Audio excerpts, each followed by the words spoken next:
some of his tips.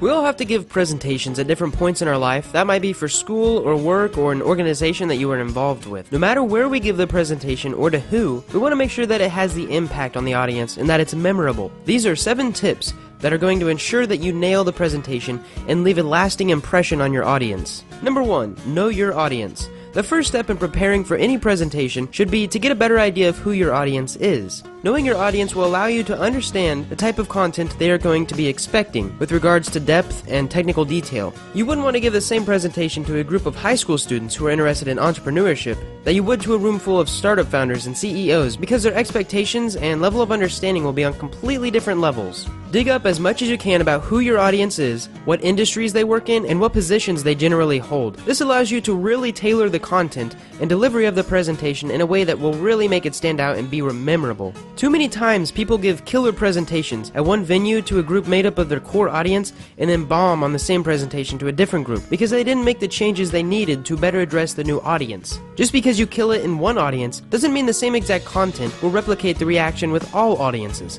Number 2, use structures to build on ideas. If you stand up and give a presentation and all the points you want to make are just tossed around randomly and they don't make any sense, not too many people are going to enjoy your presentation, and if they remember it, it's likely that it's not for the reasons that you want them to.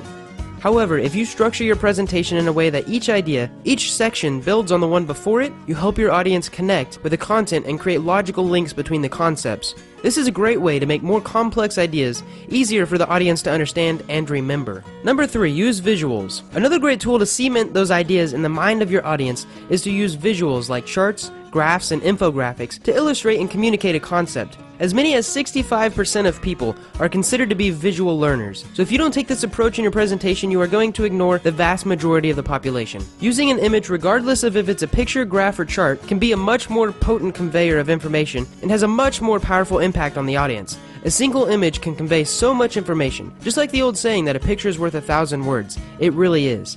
Think of the impact this can have when explaining data or results in a presentation. If you had to stand there in front of your audience and go through every data point verbally, it can get bad quickly, and this is much more common of an occurrence than you might think. But if you're able to visualize that data for your audience with a graph or chart, you instantly make it much more understandable and memorable. Showing someone 200% growth with a graph is much more exciting than explaining it while they're looking at the raw data. For example, if I took away the screen of this video and all you saw was black, it wouldn't be near as exciting.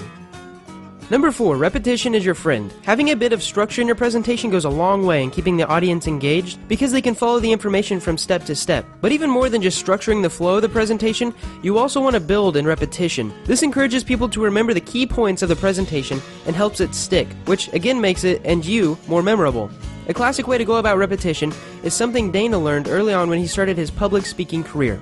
Another speaker at a big regional tech event came up to him after a talk and complimented Dana on his delivery and the depth of the material, but asked why he didn't use more repetition. Dana was a bit stumped because he never really thought about that before. The other speaker suggested that Dana start telling the audience what it is he wanted to tell them, just to give them a brief rundown of the key points. After that, move right into the body of the presentation and tell them exactly what was highlighted at the beginning, but obviously with more detail and extra elements that you add in to make the presentation stick.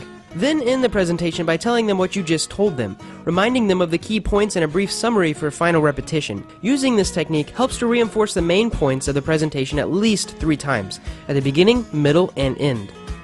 The key is to find a way to do this that it feels natural and not overly scholastic, and that takes practice, which we'll talk about later on. Tip number 5, have a story to tell.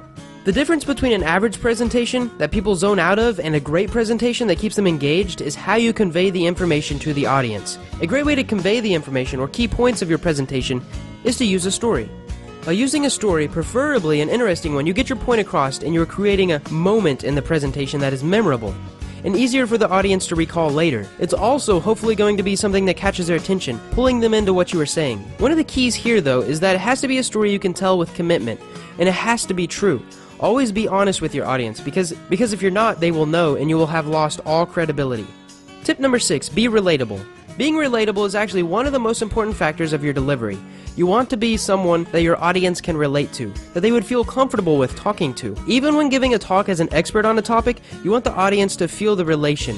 It helps them mentally engage with your content and remember you and your talk. Most people don't feel comfortable going up and talking to a stern authority figure, and no one wants to listen to someone with no confidence. So there's a fine balance you need to strike, and here's how. The most important thing you can do to come across as more relatable is to be authentic. Be yourself. Another great way to accomplish this is to work on coming across as relaxed, which can be difficult if you're not used to presenting, but this goes a long way to helping people see you as relatable. The final way you can be more relatable is to be enthusiastic about your presentation. Your enthusiasm will transfer to your audience, and now that you have enthusiasm in common, you will begin to see as more relatable. If you can get all three of these techniques mastered, you will be well on your way to making it to your audience relate to you. Tip number 7. Build your confidence with practice. This might be the last tip, but it is by far the most important one out of these 7. Confidence in what you do is by far the most important element of your presentation. Having confidence adds an authority to everything you say during your presentation, but you're not going to develop the confidence you need if you don't practice, and practice a lot. Whenever Dana gives a talk or presentation, he practices. He says for hours. Dana wants to make sure he has the timing down, that he knows every slide so he doesn't have to read off them. He knows what the next slide is so he can smoothly transition between them so that he will sound natural and authentic, and can explain the concepts and tell the stories with confidence. And this all comes with practice. When you are practicing a presentation, it's not enough to sit in front of your computer and go through it. You have to practice it in front of other people. Invite some friends over and have them give some feedback on your presentation, and make improvements based on their feedback. No one gets it right the first time, but practice will get you towards perfect. With these 7 tips, you should be able to put together and deliver a masterful presentation that will wow your audience and make sure that they remember you and your